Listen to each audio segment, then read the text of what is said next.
Se una notte d'inverno un viaggiatore di Italo Calvino. È un libro strano. Calvino. È un libro che ho letto qualche anno fa. Se una notte d'inverno. Mi si è impiantato proprio nel cervello. Un viaggiatore. Non ne è più uscito. Non so se sia un bene o un male.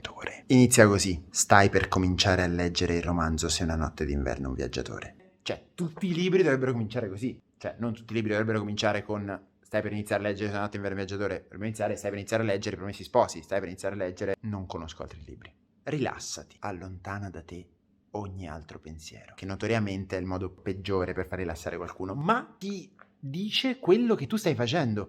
È come se lui ti vedesse, ti spiasse dal libro. Ok, dove vuoi andare a parare? La porta è meglio chiuderla perché di là c'è sempre la televisione accesa. Diglielo agli altri. Sto leggendo, non voglio essere disturbato. Alza la voce, se no non ti sentono. Sto leggendo, non voglio essere disturbato. C'è scritto tutto questo. Non è una cosa che io sto commentando il libro. È il libro. Il libro commenta se stesso.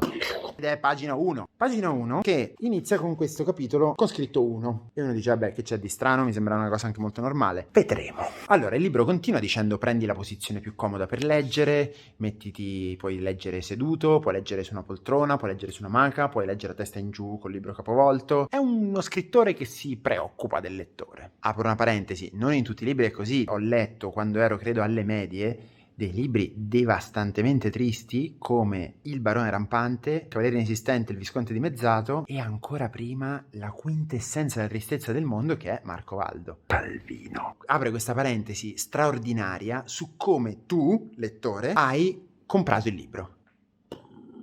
Genio. Hai visto su un giornale che è uscito Se una notte d'inverno un viaggiatore, nuovo libro di Italo Calvino. Genio. Sei passato in libreria e hai comprato il volume. Hai fatto bene.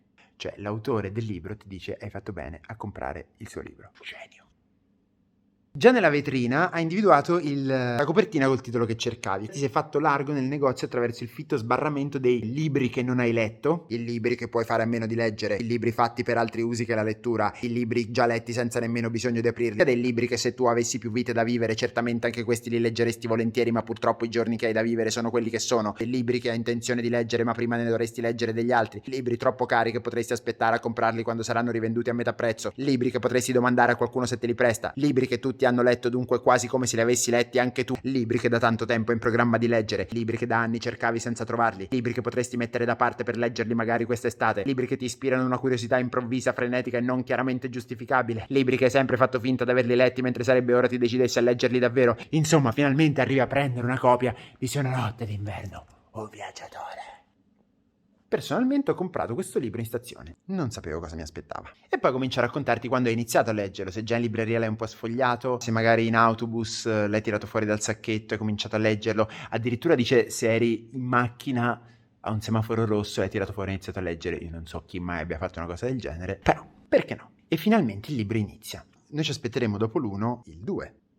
Invece il secondo capitolo ha un titolo, Se una notte d'inverno un viaggiatore. Leggo l'inizio di questo capitolo. Yeah. Il romanzo comincia in una stazione ferroviaria.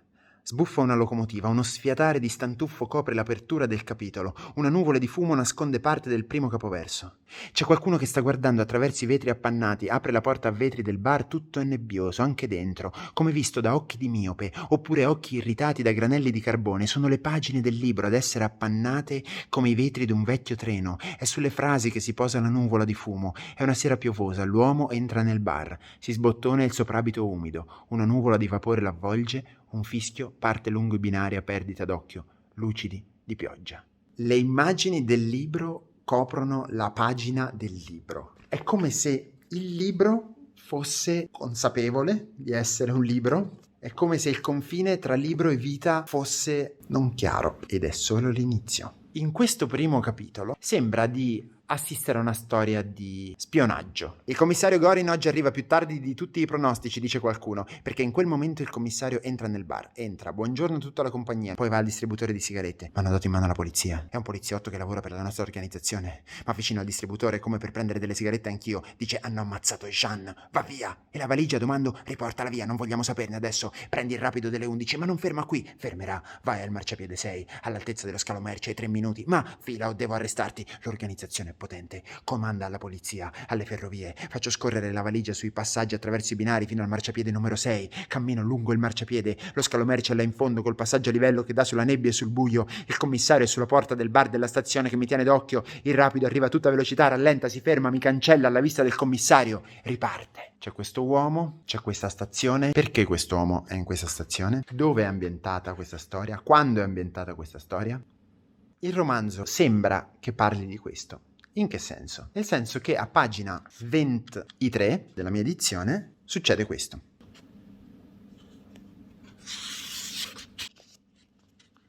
C'è un capoverso del libro che si ripete identico. Anzi, è una pagina intera, identica. Guardi il numero della pagina, pensi che magari l'autore l'ha fatto apposta, in un libro così strano, a ripetere una pagina che ha già messo qualche pagina prima. E invece no, c'è un errore. La tipografia ha stampato 2 volte lo stesso blocchetto di pagine. Controlli tutto il libro e ti accorgi che è tutto così. Lo stesso blocchetto di pagine ripetuto più volte. Dopo tutto il casino che hai fatto per metterti a leggere questo libro, è un libro stampato male.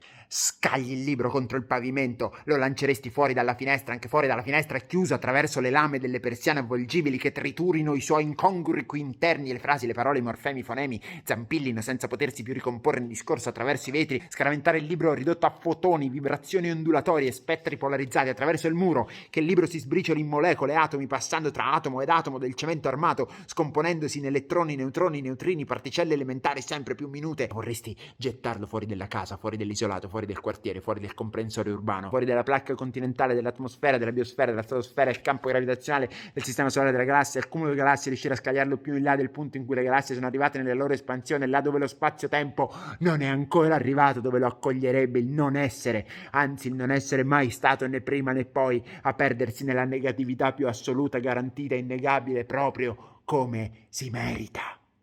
Invece no, lo raccogli. Lo spolveri, devi portarlo indietro al libraio perché te lo cambi. Sappiamo che sei piuttosto impulsivo, ma hai imparato a controllarti. Il giorno dopo vai in libreria. Ma chi mi ha venduto? Dice il libraio. E lui ti dice, sa che non è il primo a cui capita? Ci sono queste copie del libro di Italo Calvino che sono difettose. E qui veramente questo mind game che Calvino fa con noi arriva veramente al... Ok, può succedere, non ho idea di cosa. Per un errore della legatoria, i fogli di stampa del suddetto volume si sono mescolati con quelli di un'altra novità, il romanzo polacco Fuori dell'abitato di Malbork di Tadzio Bacak-Bal. Scusandosi dell'increscioso contrattempo, la casa editrice provvederà al più presto a sostituire le copie guaste, eccetera. Scusi, ma a me sinceramente a questo punto di Calvino non me ne importa proprio più niente. Io voglio continuare a leggere il polacco, Bacak-Bal. Ho iniziato a leggere quello, mi sta appassionando, vorrei andare avanti. E il libraio dice, sì certo, allora glielo porto. Ecco, io arriverei fin qui. Vi direi un'ultima cosa e vi farei una domanda. La cosa che vi dico è che tu, lettore, in questo scambio di libri, dentro quella libreria, stai per incontrare la lettrice. E la domanda è, il libro che ti verrà dato in sostituzione di Se una notte d'inverno un viaggiatore di Italo Calvino sarà il libro giusto? O non inizierà una rincorsa di libro in libro leggendo soltanto gli incipit di una serie di libri e dovendoli ogni volta cambiare, sostituire insieme a questa lettrice appena conosciuta? Italo Calvino, Se una notte d'inverno un viaggiatore. Ciao!